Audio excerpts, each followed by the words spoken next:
This is an emergency broadcast. The Earth is being invaded by flying saucers from Mars. You're listening to the Slap Save Pinball Podcast with your hosts Jason Fowler, Matt Kanan, and special guest Christopher Franchi.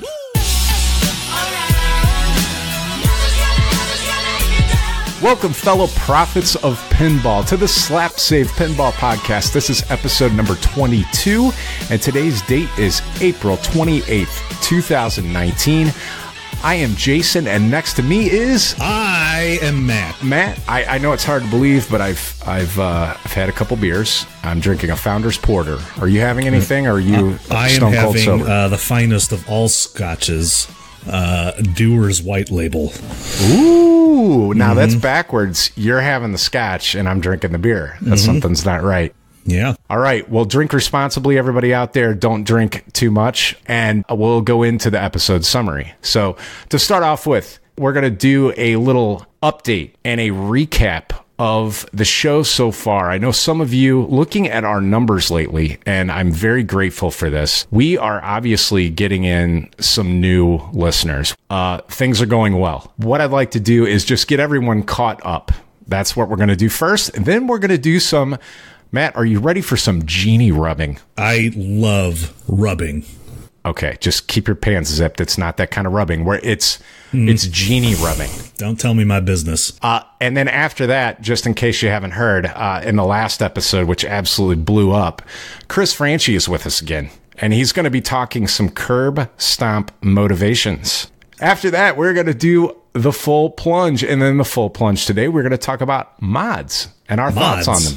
Mods on pinball machines. Oh, I thought you were talking about moderators on forum sites. No, like Pinside. Those guys do an awesome job, but no, we are not talking about them. To start off, Matt, my pinball partner in crime, we are going to talk about a recap of the show so far. What we are doing, what we've done, and for those of you that are loyal listeners and that have been listening for a while, just sit tight. But in the meantime, we're going to talk about who we are. And again, my name is Jason. I'm 43 years old.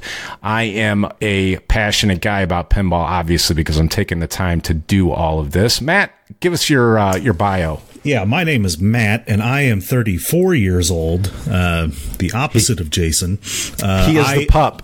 I am the wise one. And I am the handsome one. And I, too, am passionate about pinball, and Jason asked me to host this podcast with him, and so I can't say no to him ever, so here I am.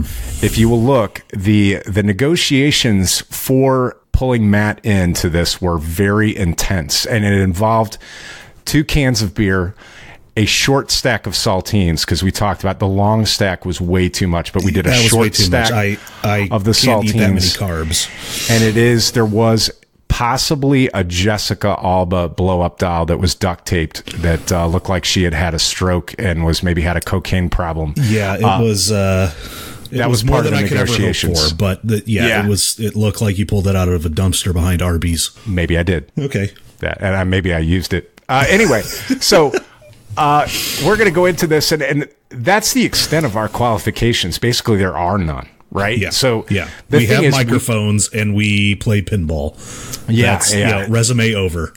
And we have tolerant wives that put up with our BS obsessions. But we are very passionate. What we lack in qualifications, we make up for in just pure passion.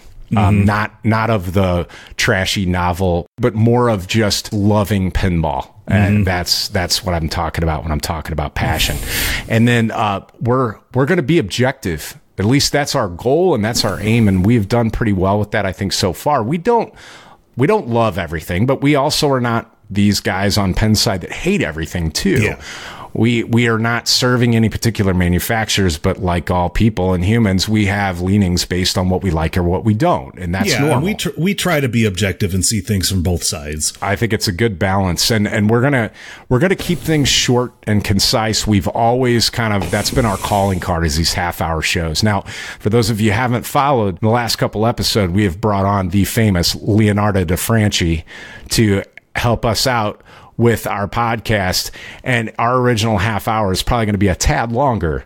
But judging by the feedback and numbers that we're getting since he joined us and shortly before, it seems to be that is a good thing. What do you think, Matt? We're still shooting for that sub 1 hour mark. Just a fun hour-long episode or less. We don't do interviews.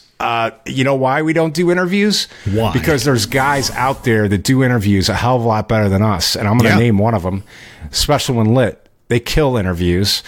Among other things, those guys are just awesome. And if you're not listening to them, you need to be listening to them. And that's the bottom line. Definitely. We also don't do news very well. Did you know? I said very well. We do 60-second news. We used to a little bit, but then I found that it was hard to keep up with. By the time we actually edited and everything, it started to become old news. And honestly, Zach at TWIP, This Week in Pinball, does that better than anyone, so we're not going to mess with that too. And I got some news on his front coming up next.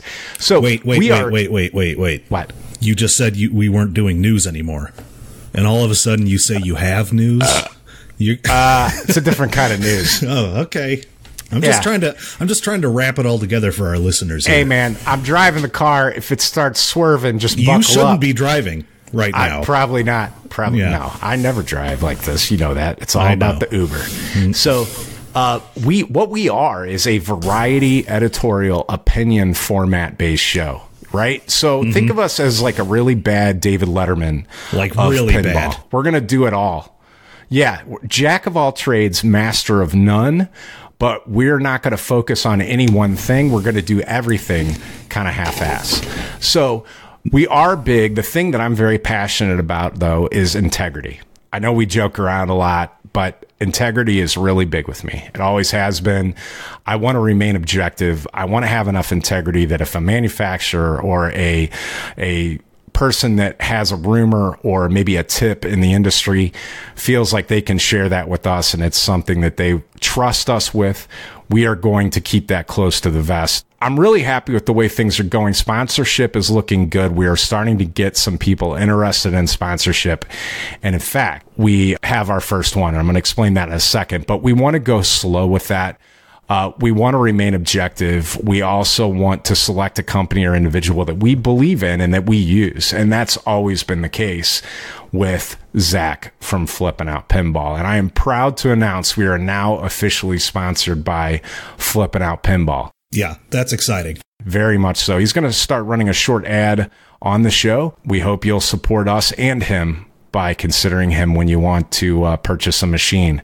And I really appreciate his belief and trust and support in our show on that. Yeah, it's really intriguing that Zach is very similar to you in that he went from 0 to 60 in pinball. Yeah. But he came up, he had his own show on YouTube, and now he has his own distributorship. I mean, he went balls to the wall because he is a guy that loves pinball and he loves working with the people who love pinball. I fell into the same trap. I have not been in as long as a lot of the heavy hitters and veterans in this industry, but I'm not afraid of hitting my head on the bottom of the pool. I dive right in. Yeah. And sometimes you hit your head. I do. Yeah, and it shows. So, right in the face area. So, I wanted to ask you, Matt, what have you been doing in terms of pinball? What's new with you? Okay, so I recently finished my playfield swap on Elvira.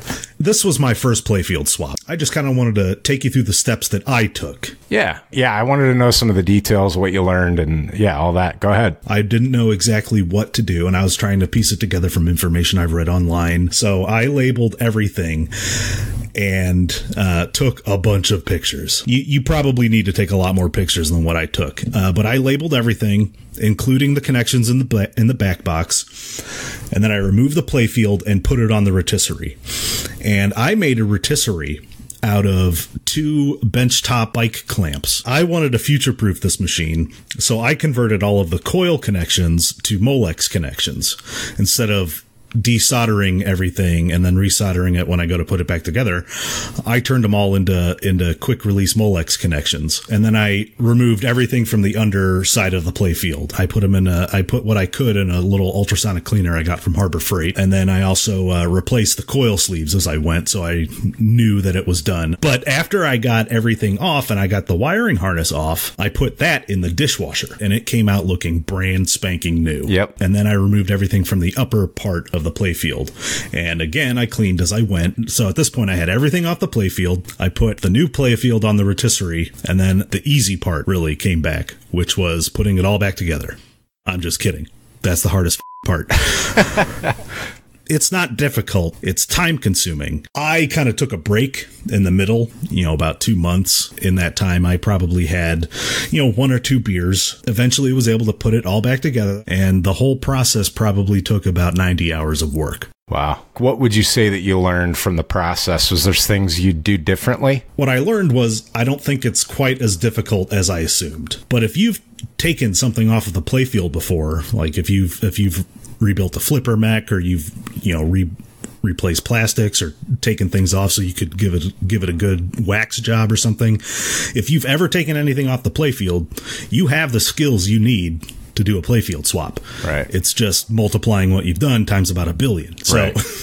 Yeah. It's time consuming, but it's not difficult. And I would say if you're on the fence about it, do it. It's not rocket science. On the other hand, you do not have enough pictures. Period. Take more pictures. Yeah, it's probably, you think if you take a picture of something, you're good, but you need multiple angles of each thing, You right? need multiple angles. You need to take a picture of everything. What would you say was the worst part of what you did? Was it that? Was it not having enough photos, or what was it? The worst thing that I ran into is those metal posts that go inside the star posts and those little cylindrical plastic red posts. I swear to God, those things are made out of cheese or something, and they snap off inside of your $1,000 piece of wood. The CPR playfields, they come with pre-drilled holes of where they're supposed to go, but I was having to drill them out larger than I was comfortable with. What was the best part? Honestly, the entire process. I look at pinballs similar to the people who are into classic cars look at those, is that half, if not more, of the fun is in the journey. So you're saying the rebuilding of the classic car was more exciting than driving it for the first time when you were done. Yeah. I really loved the entire process of taking that thing apart, refinishing it. It was very fun for me, that entire process. And the journey is more than the destination. Sure. If that makes sense. Very cool. What about you, Jason? What's been going on with you?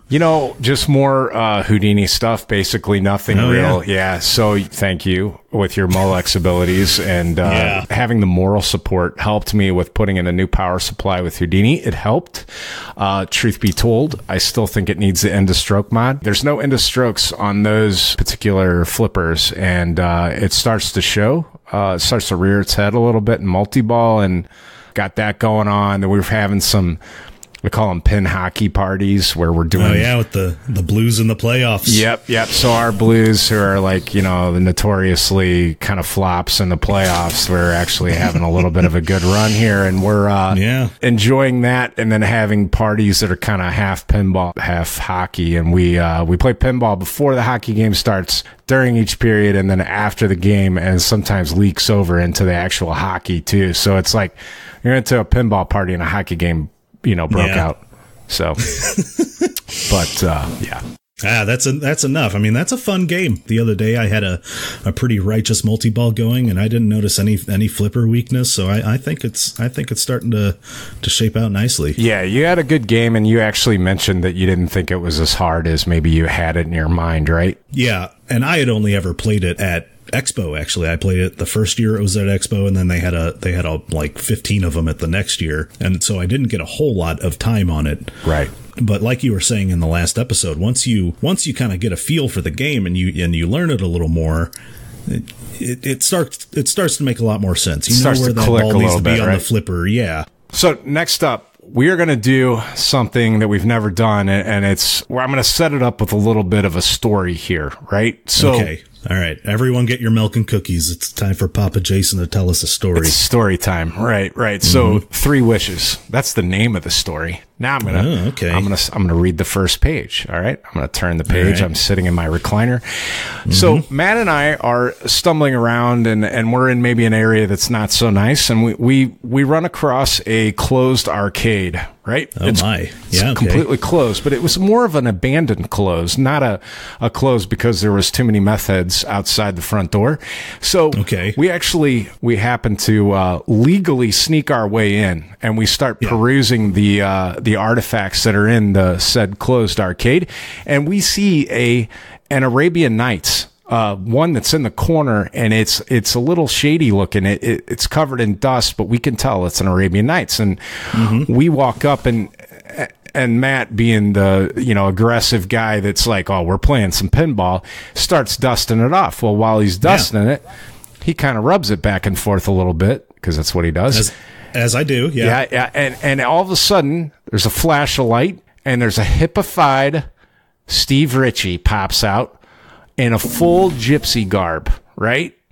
And oh my God, it frightened the shit out of me. It frightened me, and all of a sudden I was like, hey, I remembered you kind of dug my wife. What's up? And he's like, you got 3 wishes. Make them good, And it's exactly what he sounded like. Like I thought we had Steve Ritchie on the show just now. Is that a good impersonation? It was 100%, 110%. A little bit booze fueled. And he says, you can ask for anything you want, make them count, right? So was there a caveat? I don't think so. Was there a caveat? I don't think he's a sneaky wishes? genie. I don't think he's one that's going to always grant us wishes in a way that's going to screw us. So I'm at this point, I think he's pretty genuine, and I'm going for broke. I'm going to give you my 3 wishes. Matt's going to give you his 3 wishes. And you know what would make me really happy is if you guys out there give us your 3 wishes. I don't care how you do it. You can do it on our Facebook page. You can do it on an email. You can do it on our voicemail line that's manned by my mother. I don't care. Now, let me tell you something here. Jason left this out of the story. These wishes have to be pinball related. Oh, yeah. Steve Ritchie won't let you win the lottery. Lottery? I was thinking more Swedish bikini team stuff. Yes. Steve Ritchie won't send the Chippendales dancers over to Jason's house. Wait a minute. What? Why would I vote for... No. Hey. Okay. All right. Let's do some pinball wishes. All right. So, my first wish is, and I'm probably not setting this up well because I'm sitting here acting the fool, but I would love to have a job in the industry, or at least the opportunity to do some voice work. I would look Steve right in the eyes and I would say, this is my first wish, right? Yeah. Okay. So, and when you first started this podcast, some friends and I were listening. We each said, independent of each other, we all kind of agreed, Jason has a really good voice. Wow, thanks. Your voice sounds like the type of dip you normally listen to on the radio. Well, I appreciate that. I'm not radio trained. I can promise you. I did a little choir back in the day. I actually sang bass in a barbershop quartet, but that's my only qualifications, which are none. Oh, I thought you were castrato. It was, amaretto, I think was what it was. Oh, okay. Yeah, okay. Yeah, it was a lot of amaretto. All right. So what's your second wish? The second one was, I look at Steve deeply in the eyes and I say, I would wish Mr. Genie Steve for a pinball machine themed in one of my 2 favorite things on earth. And when he said, what are those? I would say an NHL pinball machine, sir. And I would even take a generic hockey machine license if said company is too cheap to actually procure the NHL license. But I think it would be cool to have a World Cup soccer-esque pinball machine that had a goal shot similar to what it does, and maybe a goal horn. Because as you know, pinball machines to me, they're very sound oriented, right? I love the sounds and call outs. That's why I love Iron Maiden so much. I want cool call outs and a goal horn and a crowd, a playoff hockey crowd going nuts on a goal. I don't think you would find a better audible call out other than my second choice, which would be an F1 machine. And an F1, I think that the benefit of that would be it would increase and expand the global presence of pinball because of F1's popularity pretty much everywhere except for the United States. I don't know what is wrong with the United States, but F1 is something that's epic. Right here, you're going to hear a sound for an F1 car. Listen to this and tell me it doesn't give you chills. Right here.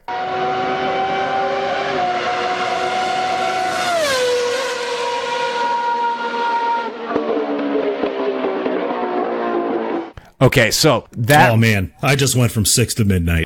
YouTube, Monaco, F1. Watch Kimi Räikkönen's run around Monaco in a modern F1 car, and it gives you a true appreciation for the talent level and just unearthly like talent that those guys have. So that would be my second choice, is having ramps with those sounds and everything. Anyway, so all right. How about this? Before we go to your third wish, you have to choose. Do you want the NHL game or do you want the F1 game? What do you choose? As a testament to Steve Ritchie, who I think has done one of the best automotive related games ever, I would say, Steve, I trusted you with the Getaway. I trust you with my F1. So I honestly F1 between those two, because I think that's his thing, and I think it would make for a fun, exciting game where you have ramps. And my third wish would be an Elks Lodge of pinball. Now, what the hell do I mean by that? So any of you that are familiar with pinball, go do a search for the Pin Church. The Pin Church is the Mystical Crew in New Orleans, and look at their business model. It's not even a business, right? I think it's a non-for-profit, but Mike Perry is a genius. And what he did was he basically procured a church in New Orleans that had been ruined in Hurricane Katrina, got the church cheap, and he basically made a church that is a pinball collective. And what it is I would like the opportunity to do this. And I know you say, well, it just lacks hard work. Well, actually, it's more than that. There's a financial aspect that I lack, that getting the actual commercial property is what I think would keep us from doing this. But me and Matt and everybody else here in St. Louis that we're friends with have talked about this. But you get a collective of people who are interested in pooling their talents and, their ideas and maybe generosity a little bit.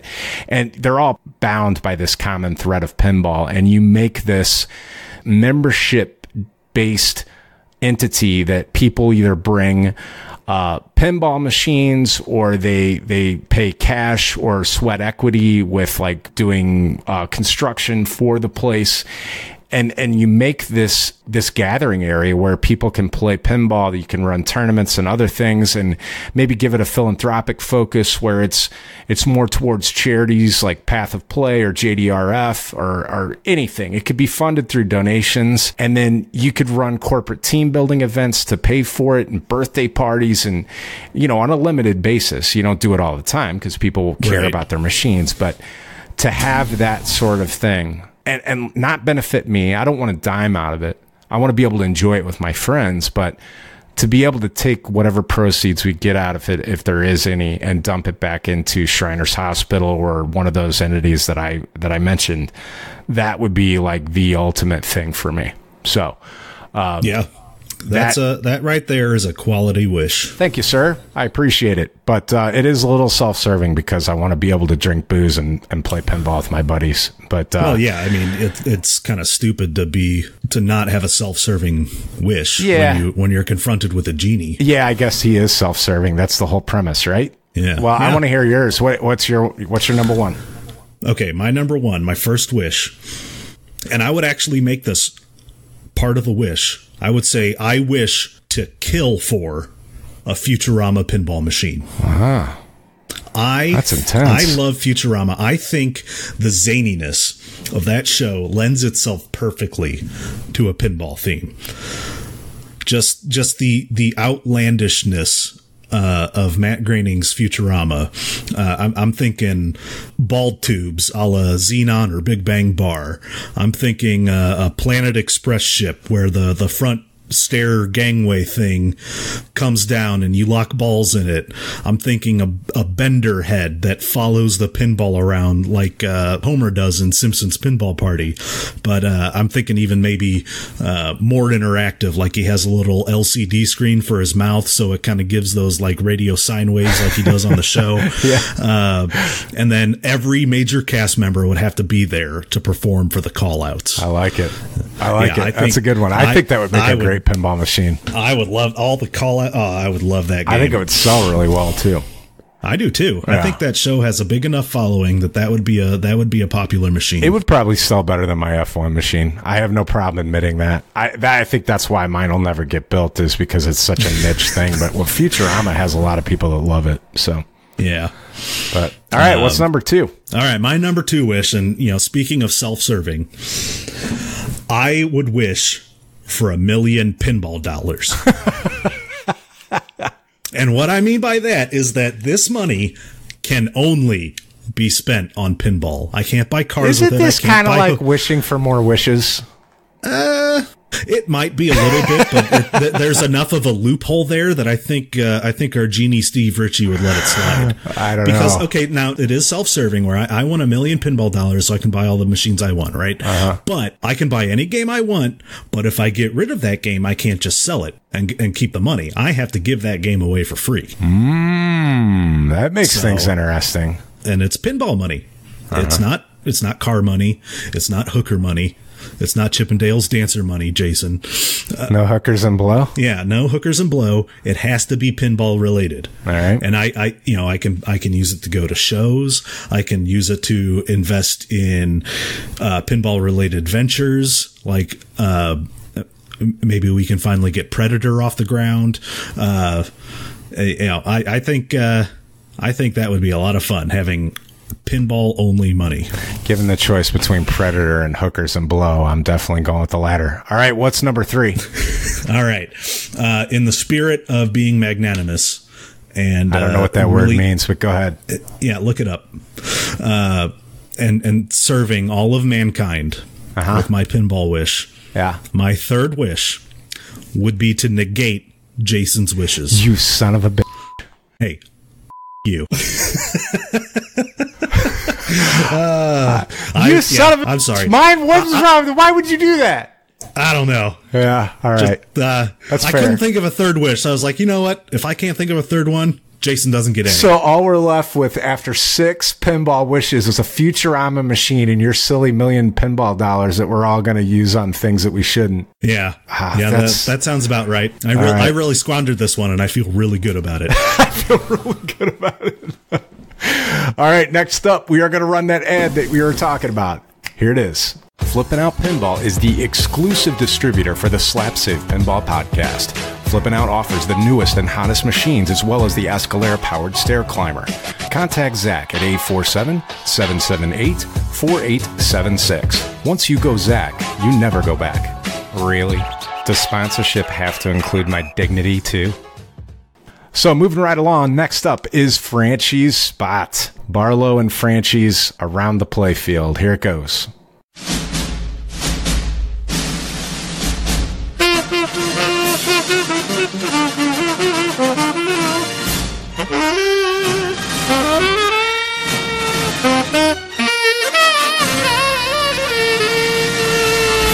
And now, ladies and gentlemen, time for the show. The following is an asshat radio production. The commentary on the following does not necessarily reflect the views of the Slap Save Pinball Podcast. All flagrant cussing has been bleeped for your convenience. And the sensitive ears of the easily offended. Boo-hoo. Send all complaints to yourmama@gmail.com. Send all praises to my mama. Send all puppy treats to Barlow, care of this podcast. Enjoy the show. Shut up! Oh my God, I don't care!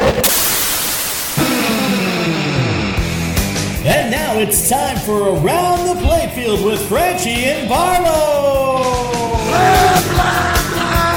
Your weekly dose of mental vomit, random thoughts, rants, insights, memories, and unique points of view from the most handsome pinball artist this side of the dumpster behind Harvey's Fish and Chips, Christopher Franchi, and his faithful pup Barlow, king of the puppy frontier. And now, Franchi and Barlow! Hey, that chalupa sucks,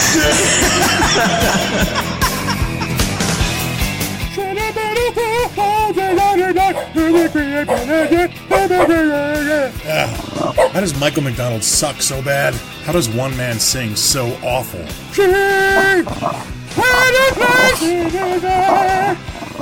Hello, Barlow. And hello, all you stinky pinball players out there. You know, like, joking aside, like, apparently, some of the people I talk to, there's, like, a real problem with smelly people and pinball. That's just bloody rude. Like, what's up with that? Don't people shower? Oh, puppy. Have you smelled them, too? Ooh. Let me give you a tip, all right? Like, have you ever gone into a smelly basement, like somebody's basement that stinks funky or whatever, or you go to a friend's house and it has that weird house smell? You ever notice how about after you're there for about a half an hour, you don't notice it anymore? You get used to the stanky funk and you don't realize that you smell because you haven't showered in 5 days. Okay, let's get it together, people. We don't need this stigma, you know, where like people who aren't pinball players are going to start making jokes about how pinball people stink. Take a moment to take a shower, maybe throw some clothes in the laundry. If you can afford 4 games of pinball, you can afford a stick of deodorant. Oh, you're one to talk, Barlow, with your stinky cheeseburger farts. Why am I spending my podcast telling you to take a shower? This isn't health class. Get it together, people. All right, well, moving on, this week's topic is the real story of what happened with the controversial trophy stomp at the Texas Pinball Festival TWIPY Awards this year. Now, anybody who's attended the Texas Pinball Festival and attended the TWIPY Awards will recall a strange, awkward moment where Zombie Yeti won for Best Artwork, and as Mike Vinicore from Stern Pinball was accepting the award, I went up on stage, said a few words about how all of us artists get along. I started to cry. Can he cry, baby? And then I... And then I took Zombie Yeti's trophy and stomped on it, busted it, threw the pieces, and yelled at the audience, "I hate you," and stormed off. No, Barlow, I'm not a sore loser. I'm telling the story. Just listen. Now, due to a couple of unfortunate circumstances, this came off very real, like it really happened. And I'll explain what those circumstances were. But I can tell you this, because I was there, that 80% of the people in that room thought it was real and thought I was the biggest dick in the world. You gotta get in your grandstanding and your hot dogging, don't you? Yeah! It's weird because even after I mean, like, the key thing is, number one, I ran backstage. If I had really thrown a tantrum, I would have run out of the auditorium, out of the room. And then after 1 or 2 presenters after this happened, I returned to my seat in the front row. Now, had I really meant this, I wouldn't have ran backstage and I wouldn't have returned to my seat. But people didn't quite catch that. So I'm going to explain what happened, and I'm also going to explain what was supposed to happen. So maybe you can see where everything went wrong as I scratch my beard. Okay, so I was talking to Zombie Yeti, and I said something about him winning the award for Best Art this year, and he's like, you know, really, how do you know? And I'm like, well, I don't know. You know, nobody told me, but it's obvious. You take pride in being an insufferable know-it-all. I mean, like, the man put out Iron Maiden and Deadpool and Primus all in 1 year. I still don't know how he did that. I did 2, and it almost broke me. But he did 3 games, and the only one that I did for last year that would have counted was the Beatles, and that was sort of a niche thing. And while I know there was a lot of people that voted for it, which I appreciate, I still knew that Jeremy would win. Oh, you voted for me, Barlow? You're such a sweet paw. So I'm telling him, you're going to win, and you're not going to be at the awards. So I got a funny idea. If I could accept the award for you, I have a funny little prank we can play on the audience. So I told him, and I'll tell you now what I told him. This is what the original plan was. And I'll just say that Jeremy, who has a fantastic sense of humor, saw the humor in it and said, most definitely, we have to do this. Or I have to do this. He won't be there. So I told him, I said, this is what I want to do. I want to go up to accept the award on your behalf. And I want to start talking about how there's this misconception that everybody thinks that us artists, or at least in particular me and Jeremy and Donnie, have this animosity towards each other. And there's this, you know, competition. And, you know, it's not like a friendly atmosphere. It's more of a jealousy or something along those lines. And I was there to reassure everybody that we all get along and we support each other. And if anything, all 3 of us are inspired by each other's artwork and, you know, etc. You know, this big love fest about how we all get along. And while I'm saying all of this, I have these big rusty old tin snips, which are like these giant metal scissors they use to cut sheet metal. And I'm just kind of cutting his trophy apart, snipping pieces off of it until there's just a stump. and then I just kind of casually drop it and walk off the stage. Oh, that's not fair. That's not fair at all. As if to say I was jealous and I hate him and I ruined his trophy, while explaining that we all love each other. So it was like sort of the contradiction. It would have been funny and obviously a joke if it had happened that way. But what really happened was that if nobody was there from Stern to accept an award for Stern, for example, Jerry Thompson won for Best Sound, Jerry Thompson was there. So he went up and he picked up his award. That's right, Barlow. Congratulations to Jerry. But if somebody wasn't there that won, then Mike Vinicor from Stern was going to go up and accept on everyone's behalf. Well, Jeff Patterson forgot to tell Mike that I was accepting for Jeremy. So when Jeremy's award was announced, Mike walked up to the stage, and he starts giving this acceptance speech, and I'm like, all this planning, right down the crapper. I even snuck tin snips in my luggage. Well, I didn't sneak them on because it went below. As long as your luggage, whatever you take goes below, they don't care. You don't have to worry about the liquid rule and all that. So, but anyway, I brought these big old tin snips with me, had this whole plan, this whole script in my head of what I was going to say, and Mike's up there giving this speech on behalf of Jeremy. And now my daughter's sitting on one side of me, and Dr. and Mrs. Pin are sitting on the other, and they both know what's supposed to happen. And I'm just kind of sitting there going, all this playing for nothing. And they're like, just go, just, figure out a way to make it work. And they pushed me up. So I get up and I left the tin snips behind because I knew there was no time to do that now. I couldn't take the time to slowly dismantle this trophy when Mike's been up there for, a few minutes already. So I'm like, okay, improvise. So I get up on the stage and I start kind of slowly making my way towards Mike, towards the podium, and I get up next to Mike, and I'm figuring that at some point he's just going to look at me and be like, yes, and he just keeps delivering the speech while I'm standing there and getting almost cheek to cheek with him. He finishes his acceptance speech, and I reach out and I say, may I? And I take the trophy out of his hand. And now I can't go into this prepared speech that I have because it would be too long at that point. Mike's already talked, and so I can't take up another 3 minutes. I didn't have the tin snips with me. That wasn't going to work anymore either. So I just improvised and did this condensed speech, this condensed version. And the problem was I didn't know where I was going because it wasn't going the way I had it in my head. I was kind of tripping over what I was saying. And there were these pauses as I was trying to figure out where I was and where I needed to go to sort of button this up quick and drive the joke home. And it just got uncomfortable because there were these pauses and I started like getting really nervous. So I started choking up, and I'm like, the only thing I can do to cover this up right now is to pretend like I'm crying. So I put my head down. At the same time, I'm thinking like, well, what am I going to do with the trophy now? I don't have the tin snips. I have to break it somehow. So while I have my head down, I figure out like, all right, I'm going to do the curb stomp, the old American History X curb stomp. So I bent down with the trophy and I prop it up against the stand of the podium on an angle, and I just stomp down on it, and the top part of the trophy snaps in half and goes flying off to the side. I didn't know these pieces were going to go flying, so, thank cripes it went off to the side and didn't go into the audience.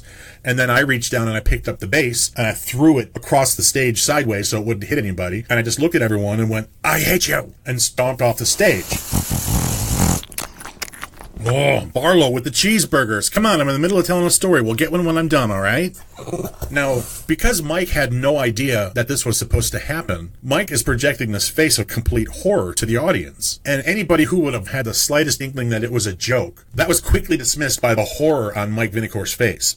So when I stomped on the trophy, I hear this collective gasp over the audience because I couldn't see Mike's face, but everybody else could. And if you watch the Twitch stream, you'll get a really nice close-up of Mike's puzzlement on his face as I walk off. So I storm off the stage. I wait there for a bit. I'm kind of giggling and stuff. Mike doesn't come backstage. He just goes down the stairs and goes back to his seat. So there was no opportunity to explain to him what had happened. And also keep in mind that we had pre-planned this with Jeff from This Week in Pinball, and he had an extra trophy. That wasn't Jeremy's actual trophy with a plaque with his name on it. It was just a blank trophy that he had got for me to destroy, one way or another, tin snips or foot. So I'm like, well, what am I supposed to do? What I should have done was gone back to the stage right away and explained that it was a fake trophy and it was a joke and ha. But by the time I thought of that, it was too late. Now, also keep in mind, as an added bonus, the people operating the cameras had no idea this was going to happen. So the trophy stomp did not make it on the stream. The camera was up too high and missed the action. So people who were watching in their homes had no clue what the heck was going on. So the awards end, and I go up to Mike, and Mike looks like he just wants to punch me in the face. Relax, Nick Furious. So I explained to him what happened, and the whole joke thing, and Mike still looks like he wants to punch me in the face. Relax, Nick Furious. So I'm like, hang on a minute, the trophy that we broke was not Jeremy's, there's an actual trophy, and I run backstage, and I get the real trophy from Jeff, and I bring it back to Mike and give it to him, and Mike still looks like he wants to punch me in the face. Relax, Nick Furious. Oh, Barlow, don't worry, he didn't punch me in the face. So I'm just like, all right, well, I walk away. I came back to him later in the night. I can't remember if we were at the hotel bar or not. And I'm like, just kind of like patting him on the back. And I'm like, dude, just like really sorry that I freaked you out. It was this joke that we had planned with, Jeremy. Everybody was in on it. Someone just forgot to tell you. And he kind of, the sense I got was that he was trying to pretend like it was cool, but he still wanted to punch me in the face. Relax, Nick Furious. And he may still want to punch me in the face to this day. But anyway, that is what really happened at the Texas Pinball Festival Twippy Awards, what has now become known as the infamous Trophy Stomp. So I just wanted to take this moment to congratulate my colleague and pal, Mr. Jeremy Packer, the Zombie Yeti, for a fine, well-deserved win for Best Artwork of 2018. Do you know what that's like? Besides awesome? You fucking prick. And to congratulate all the winners. Now, we hope you guys will tune in next week to hear about the recently unearthed Beetlejuice artwork, and we might even unearth some other mystery art that's been sitting around in the Franchi vault. Oh, I'm sorry, puppy. I didn't mean to scare you. So be sure to tune in every week for Around the Playfield with Franchi and Barlow. Till next week, keep flipping those flippers, keep bumping those bumpers, and keep spinning those spinners, and keep pinball funky. See ya! Now let's go get a cheeseburger, Barlow. All right, sorry, Mr. Critic. Goodbye, goodbye, good friends, goodbye. Goodbye, goodbye, goodbye, goodbye, goodbye, goodbye, goodbye, goodbye, goodbye to you. Let's get this to, let's say, 6 likes? To summarize, I want to say that Chris impresses the hell out of me with his creative ability to put these things together. And I will, in complete full disclosure, when he first sent me these first 2 ones, I was a little skeptical about the long intro and outro that is supposed to be a segment, but it makes it more of a show within a show. And not only that, but long beginnings and endings to those shows that eat into what he's actually saying. But it gives him a chance to flex his creativity a little bit, and I'm going to give him the benefit of the doubt and let him run with it because it makes me laugh. Like even the 20th Century Fox thing at the beginning where the sax is playing like awful. I played that for my son and he was dying laughing. So he is an artist after all. Yeah. He can take a little bit of artistic license with his intro and outro. He knows what he's doing. What did you think, Matt? More on the actual subject of the segment. Yeah. Honestly, I think that might have been a lot of work for a joke. and what if you have to put that much work into a joke, it probably isn't going to be as funny as you think.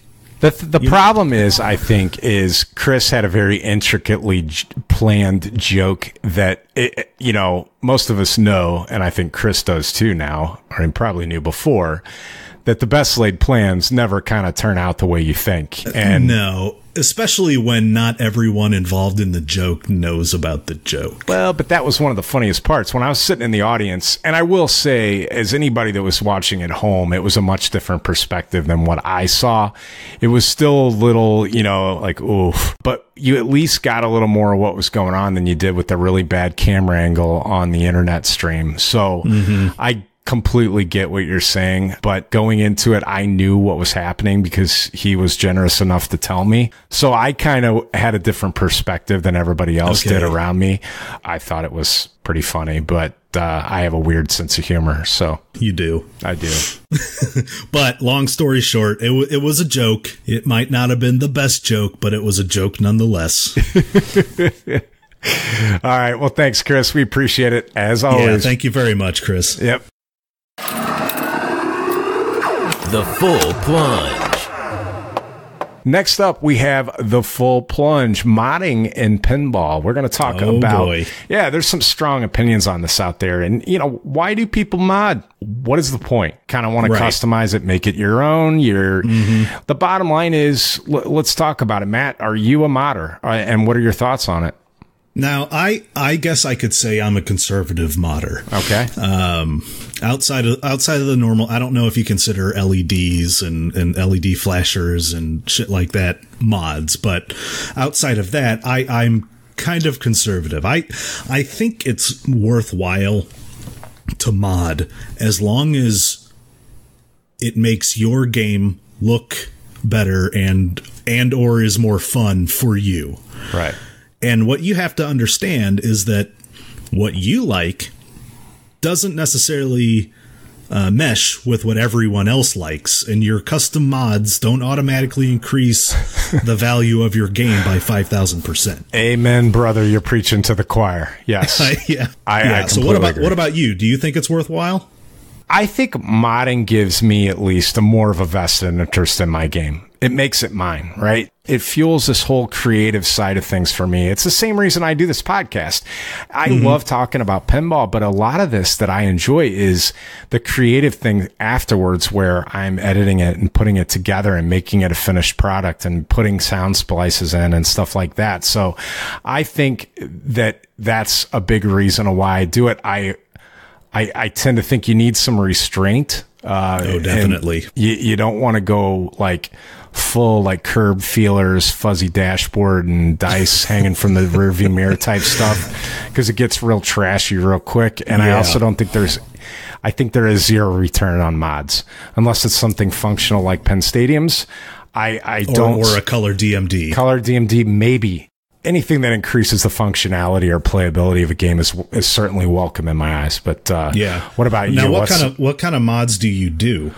Well, I'm picky. Like, I want to make sure that it has context with the game. And I'll give you an example. Right. So I have an Iron Maiden, right? And right after Iron Maiden was released, one of the major mod manufacturers was offering this World War II plane, but if you looked at it, it was a Japanese Zero. Now, Iron Maiden is English. He flies a Spitfire. Like anybody, I'm a World War II buff, so all this stuff, it gave me an aneurysm. All right. So what you're striving for is historical accuracy, authenticity. In a game that deals with a zombie flying planes against German aircraft. I want it to make sense while the songs from a 1980s metal band plays. But it fits the theme. Yeah, I know what you're saying. I get what you're saying. I'm just giving you shit. I like mods. Some people hate them, but it has to be within the realm of reason, and I've seen some that aren't. So yeah. What about you? Like what are you looking for, and what won't you do? When I do mods, I try to do it to where it enhances the current aesthetic of the game. There's a lot of time and effort and dedication that's put into the design of these games, both physically and in the art package. And so certainly I don't want to put things into the game that really detract from the original concept of the art. Right. Like, for example, one of the little mods that I did on my Simpsons was I put a little 3D printed Quickie Mart sign instead of the Quickie Mart. The Quickie Mart instead of a sticker. But I'm not going to take an 8-inch tall Apu collectible and shoehorn it into the game somewhere. What's wrong with Apu? Well, he runs a convenience store, and I hate anyone who does that. Touche. The worst modding job I have ever seen. There was a Ghostbusters LE up for sale on Pinside from some guy in Canada. It looked like a KB Toys all over this game. It had 4 total Slimers, 2 Terror Dogs, and all of the character figurines. So, and this guy was proud that he had over $3,000 in mods, and he was trying to sell it for 17,000 Canadian dollars, which was about 12,400 freedom dollars at the time. And just that. And for anyone listening to this, I'm sorry if you think that looks good, but I'm going to throw a couple of pictures of that. I have the Pinside ad. I'm going to throw a couple of pictures of that. I want to see it. up on our Facebook site after this episode airs, and I want you to tell me what you think of it. You actually showed me pictures of it, and I told him, I said, it looks like a Big Lots exploded. A Big Lots is like a dollar store here in St. Louis that like sells like just basically a bunch of and like kazoos and stuff like that, and it's bad. Well, I have like 3 rules when it comes to mods. They're pretty simple, right? Don't shove too much in is number 1. Number 2 is don't fry the game. It sounds like something kind of simple, but it's happened. I know people that have done it, right? Mm-hmm. And then number 3 is, this is my guiding light, is could it be factory?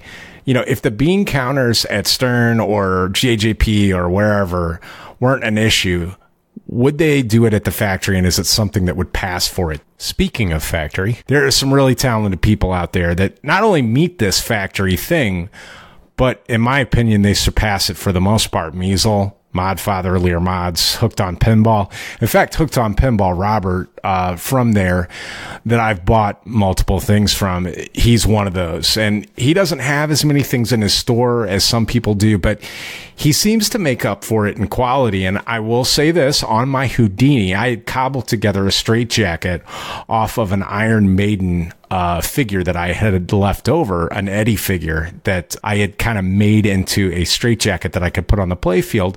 And he saw it on Pinside when I posted photos of it, and he kindly offered to send me his version for my thoughts on it. And I'm blown away.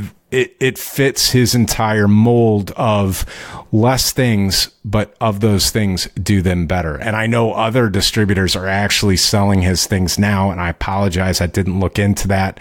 I think Measle's one of them, that they carry those things there, and you can also get them on the Hooked on Pinball site. But the cast, the heft, the hand-painted details that he does to these mods, it made mine look exactly like what it was. Some guy in his basement that didn't know what he was doing, hobbling something together. So they're all top-notch. You should check him out, just like all of his other things.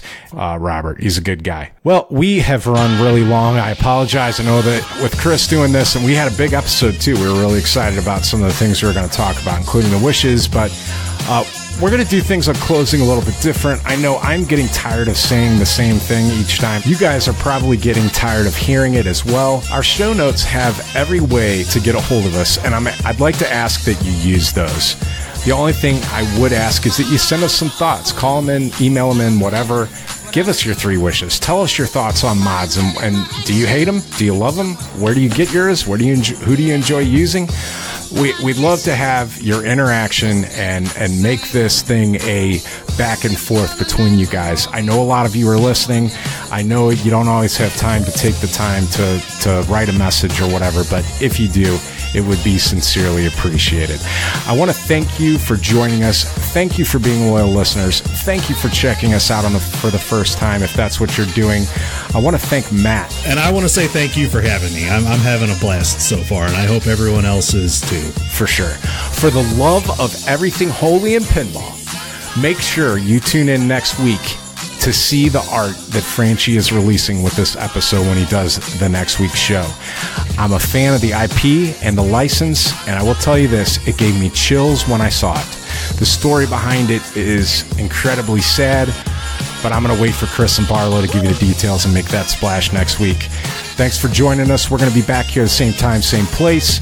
We will catch you then. See ya. Adios.